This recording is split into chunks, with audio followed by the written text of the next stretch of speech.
This is Blair Durham with Black Wall Street Today, your media hub for all things Black business and related news, strategy, and events. Here on Black Wall Street Today, we interview the hardest working, most innovative, and most creative in the area in the 757, and this Sunday morning is no different. I have the honor of introducing 3 best-selling authors, fighters in the community. We have Shana Hicks, Renee Woodard, and Iris Wright to talk about their upcoming anthology, Injustice. Welcome to the show, guys. Welcome. Awesome. So, I gave you guys a quick introduction, but can you each tell us a little bit about yourself, just so we have some context of these best-selling authors? Yes. My name's Iris, and I am the visionary of Injustice, best-selling Injustice book. I created this anthology to be able to reach and help a lot of people in our community that has suffered from injustice. I wanted a way to help them heal and learn to evolve and not get stuck. And that came from my past. I was 18 years old when I was facing over 20 years of incarceration for a crime I didn't commit. It took me almost 5 years to get my daughter back. And it came with a lot more turmoil than that. So injustice don't just affect the individual person, it affects your family and everybody around you. So I got stuck to the point where I couldn't move. I didn't understand why this happened to me. And even when I overcame it and got from it, it still had me stuck in a lot of situations, like I was being held captive some way inside. So I had to learn how to accept what happened to me, and I had to learn how to heal from it. And I thought healing was me throwing everything in a box and just not opening it and just keep moving and living. Until I had to reopen those wounds again, and I found out that I, in fact, did not heal from it. And I, in fact, know that the Lord didn't allow me to go through something to keep it to myself inside of a box. I was supposed to help other people. Wow. So I started writing and starting learning how to love myself again, to accept myself, and how to heal and how to evolve and really clear my mind. The anthology and writing worked for me, so I wanted to introduce that into an anthology, into a series that hopefully it reaches other people in the community that were stuck like I was, and hopefully they will know they're not by themselves, for one, because they have a group of people working with them and someone they can talk to, someone they can relate to. Also, hopefully that's the process of the healing that they will receive to be able to say, hey, I can overcome this and I can evolve. That's an incredible story, and that's just amazing. You were facing 20 years for a crime that you didn't commit, and that kind of drove the vision. Can you tell us how you brought Shana and Renee into the anthology? I started advertising call for authors on this anthology, and people have reached out to me. People all over the world have reached out. I talk to people all the time, and these ladies have reached out to me and told me a little bit about what they're facing and what they wanted, and they wanted change as well. So with their stories, it just made it even more, because all of us are not living the same injustice. Yeah. And this is something that we don't ask for. It kind of happened. It's out of our control. So I wanted to be able to create this anthology too, where different types of injustice, no matter what it is, that they could be able to have a voice, learn how to fight without fighting, learn how to know that our voices are power. Yes. And be able to create something beautiful, and hopefully in the future it'll lead to change, because it's not just about us, it's about our children, and it's about our grandchildren and the people that come afterwards. So if we keep standing together as a community and fighting this thing, changes have to happen, even if it's small increments of change. Yes, injustice is a generational fight. So Renee, are you facing or have faced a similar type of of injustice as Iris, or is it a complete different exchange or interaction with injustice? It's a difference. Yeah. That's one thing I like about our book. Yes. Everybody has a different setting of injustice and what is injustice. Yes. You know? So with my story, you know, when you've been counted out for so long and people just say you would never be nothing and you always thought you would never be nothing. So my chapter is called From the Impossible to the Possible. You know, with all things God, you can do anything through Christ, you know. So truly, my story is totally different from Iris, but somewhat similar to Iris. But, you know, with my story is basically stating that, you know, what I've been through in my life, you know, been counted out for so long, you know, dropped out of school, sold drugs, did drugs. I was just that girl, you know, I was married to the streets and, you know, it didn't matter to me. I didn't care. But then, you know, when time grew up, and, you know, when I grew up and stuff, I had to figure something out different, you know. So then with my injustice, I just didn't care about nobody but the streets. So coming out of a girl, like I said, dropping out of school, going back to school, after being out of school for over 20 years, I literally just started back up. Got my associates, got a bachelor's, and I'm working in my field that I love the most, and that's working with people in addiction and recovery. Wow. Helping them out, letting them know, giving them hope, because some people think that just because they're counted out, they can't do anything. But now, you know, I'm a living proof that if you want it, you can go out here and get it. No matter how hard it was for you, that's not your final say, you know, not unless you want it to be your final say, you know. And that's a story that I know that a lot of our listeners are going to want to read because there are a lot of people in that situation right now in the streets, feel like they're too deep to get out, feel like resources or that other life is out of reach for them or not realistic for them. So I know that they're going to be able to relate to your story, Renee. Shana, can you talk to us about your perspective of injustice? Okay, so for me, injustice is a little different. I'm actually still fighting for my loved one that have suffered with injustice. So when I heard that Iris was the visionary for the book, I told my mom, my family, I said, listen, this is it. I knew that was confirmation from God to be the voice for my brother. And I will say that he has been incarcerated for 26 years. And they... So how about this? I'm not going to give you too much. So just know that the young man that I'm fighting for, he's my brother. He's someone that's really dear to my heart. Really, he has my heart. The title of my chapter is Breaking Barriers. The reason I picked that chapter is because I know we as a people, and especially us as a black race, we have a problem with identifying with the mental health decline that we suffer from. And I would say for me and my family, we went through a lot of trauma at a young age, losing a loved one, being in a very bad car accident, and just to this day I have a cousin that's still paralyzed. So, you know, you take these things in consideration when individuals make certain decisions they make.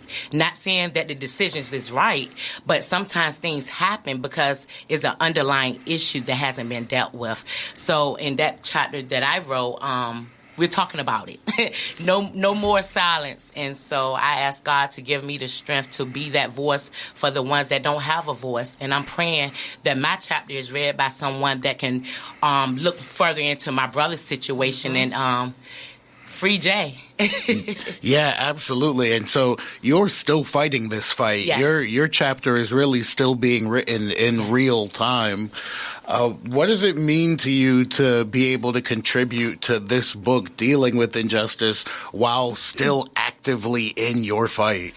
It means a lot. it do a few things for me. The first thing it do is my mom and my father are both still living, and like I said, my brother has been incarcerated for 26 years. Me speaking on my brother's situation is giving my mom hope that she will see her son not just behind bars but at home cooking him a Sunday meal. It also give me hope for the ones that are sitting hoping that someone will write something on their behalf to discuss the mental health.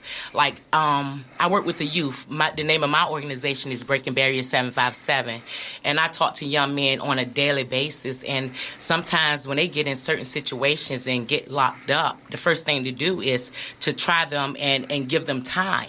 Well, we need some type of program where the first steps need to be, let's get some mental help.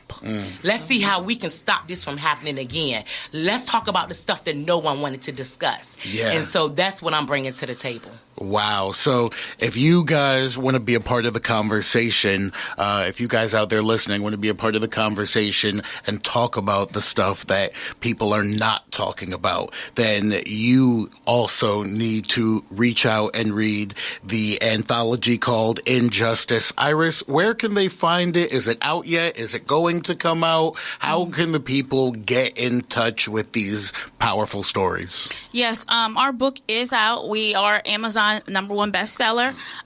You can order that book by contacting any one of us on social media. My website is iris-wright.com. You can order it online on my website as well. And we are on Amazon, so if they want to take a preview and give us a review on it or whatever they want to do, you can find it on Amazon as well. Or you can just contact Iris Wright, Renee Woodard, or Shana Hicks, and we can make sure that you have a hard copy. I love that. We live in an online and very social world, so I definitely want you all to be able to say your social media handles so that folks can reach out to you, and those who are touched by your individual stories this Sunday morning can reach out and just tell you so, and maybe even be able to spark a conversation. So if you could just share your social media handles. Yes, so for me, mine is Shana Hicks is my main page. You can that's on Facebook. Also, you can reach me Breaking Barriers 757 on Facebook. I'm also on Instagram as Breaking Barriers 757 _ And Iris Wright on my page, also author Iris Wright on Facebook, author Iris Wright on Instagram. I'm on every I'm on every platform, so you can find me on there. I'm just simple. I'm just Renee Woodard on Facebook. But I wanted to say something to Shana. You know, I am a certified trauma specialist, so I deal with trauma as well. So you're right about the mental health. That's definitely something that we got to stand up for, too, as well. Because, like she said, everybody wants to try them. They don't understand that situations they've been through. Trauma is a main cause for a lot of stuff that happens to the young black community, period. Yeah. So, you know, if we don't know, they're not going to tell us, you know, so we got to speak out. And yes, I'm all down for the mental health situation as well. Yes. Yeah, I mean, when we talk about injustice, really, we're talking about trauma. We're talking about mental health. We're talking about the socioeconomic situation of our families. We're talking about the family structure. We're talking about the schools. Like, all of that kind of feeds into this situation that leads into the overrepresentation of injustice that seems to happen in our community. Now, people can reach out and read the book, but tell us what's happening now and in the future. What type of events are you guys going to have? Is it just the book? Are you going to be able to reach out and touch the community? What's in the future for Injustice, the anthology? Right now, we're having conferences, or I want to say, I don't really want to call it a conference, but it's a movement, Injustice movement, where we're having a celebration. And the reason why I want it to look at like a celebration is because we took the first steps to the process of healing and getting things out of there, and we want change. And change should be celebrated. So at this celebration, a book is going to launch every time with it. And we want to hear from those people that wrote the book, how it made them feel, how they look at everything, and what changes that they want to make. So we do have our first celebration June 17th from 4 to 8 in Williamsburg, 6500 Authors Drive. It's inside of a beautiful development called Colonial Heritage.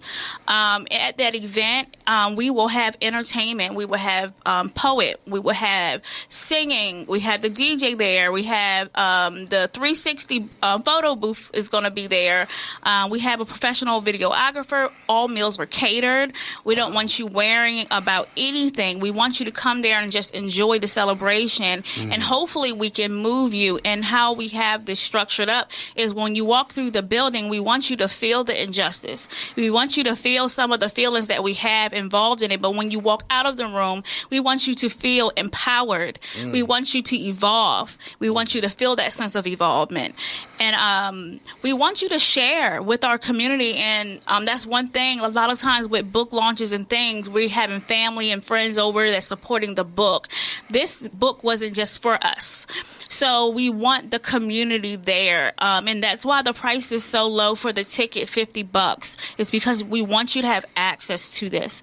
We want you to know what we're doing, and we don't want you speculating what we're doing. Because a lot of people will always, with the justice system, that's not what injustice means. Anything can be injustice. We have corporate injustice. I think in our volume 2, we have a young lady that almost took her life because what she was going through at her job. Wow. So we want to make sure that we understand each other properly on how we feel, because some things we're able to sweep underneath the rug, or it becomes a normal to us. Because we just think, oh, that's life. It's normal. And 9 times out of 10, that's an injustice that was done to you that what you didn't ask for it. It just kind of fell on your lap, and it's hard for you to heal, because even though you're letting it go by, what is happening inside? Are you hurting? Are you out there getting in more trouble? I know with my injustice, I was angry. I got in more trouble. I got arrested. I've been, you know what I'm saying? I went back to jail. I didn't know how to get out of it.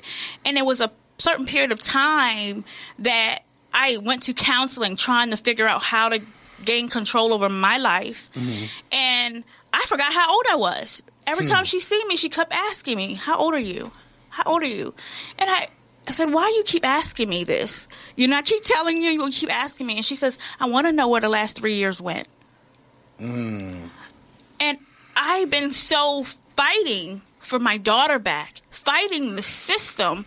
I don't know what happened in between the rest of that. Wow. And I still don't know today. So that's the mindset we are. I remember a lady walking to me and said, you just got a filthy mouth, nasty attitude. I did not care at that time. But that's how society told me I was. They told me I was a criminal. They gave me a number. They locked me up. They took my child. They put me on an abuse registry. I had no clue I was on this. It was friends and me getting things together and asking questions. And some of my friends are social workers and saying, hey, Iris, do you know if they did this to you? Do they know if they did that to you? I'm like, no, I had never received anything or anything. And she says, do you mind if I check? And that's how I found out certain things. And I had to go and fight that to get my name off. Then I had to go fight the system again to get a pardon on my record. And that was cycles. That took me years of fighting them just for the board to tell me the first time we went. The guy told me, oh, you have a good job and you're getting your life on track. I don't think you need your record clean. So he went against it. So I had to wait 18 months to go back. And he did the same thing to me a second time. And it was a woman on the panel this time. And she said, hold on a minute. You don't go nowhere. And she called the recess. And she came back out and said, Iris, I need you to walk up here. No one has a right to take this from you. This has been well over decades. No one has the right to take it. It doesn't matter how you're doing right now. Yeah. You deserve this. Yeah. And she talked, if it wasn't for her speaking up for me, I probably will still be fighting for that pardon. How many people are fighting to clean themselves up, whether they did it or not, and trying to do the right things, and someone is trying to snatch that away from them to keep them down. And when that guy told me that, he just gave a sex offender a pardon. Wow. So I just want people to see how that looked to me. I walked past this man who raped a 13-year-old girl, and my little misdemeanor charge, you're taking me, which to them, or to me at that mindset, I'm thinking, oh, this is a misdemeanor charge. But this was so much bigger than a misdemeanor charge to me. This charge hindered me from my daughter. This charge stopped me from being able to protect my daughter when she needed my protection. So when you understand what I say about that, please get the book. I won't go in for that, too deep into that. But it was a situation where my daughter needed me, and I could not be there because of no fault of my own. Wow, that is powerful stuff. And it sounds like a horror movie to have done all the right things and have someone look at you and say, oh, you're doing good enough that, no, we're still not going to help you. That is, bone-chilling, really. So for that story and for the story of these three women, Injustice is the name of the book. You can find it on Amazon. You can reach out to any of them at any of their social medias.